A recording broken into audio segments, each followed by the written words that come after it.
शान को इस चीज़ का वहम हो चुका है कि शानी उसको छोड़ देगा, लेकिन ये सिर्फ़ और सिर्फ़ उसका वहम ही है, क्योंकि हकीकत में ऐसा कुछ भी नहीं होने वाला है, क्योंकि शानी कभी भी उसको नहीं छोड़ सकता है। क्योंकि वो जिस तरह से ट्रैप हो चुका है, उसको छोड़ना शानज़े का बिल्कुल नामुमकिन है। आप देखेंगे बल्कि वो सजीला को ज़लील करेगा और कहेगा कि तुम्हारी हिम्मत कैसे हुई मेरे से बात करने की, और अगर तुम समझ रही हो कि मैं तुमसे बात कर रहा था, तुम्हारी बात करने के लिए मर रहा था, लेकिन ऐसा कुछ भी नहीं है।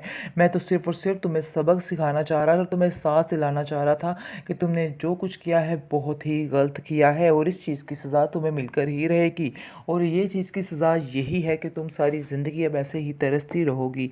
इस पर आप देखेंगे कि सजीला कहती है कि तुमने तो मेरे से बहुत ही खूब बदला लिया है, मैं तो कभी ऐसा कर ही नहीं सकी, लेकिन बहुत अफ़सोस हुआ मुझे तुम्हारी सोच पे कि तुम मेरे बारे में क्या-क्या सोच रहे हो। क्योंकि उसका दिमाग अच्छे तरीके से अब उसकी माँ ने भर दिया है, और उसको कहा है कि शानज़ी के साथ कोई भी नाइंसाफ़ी इस घर में नहीं होनी चाहिए।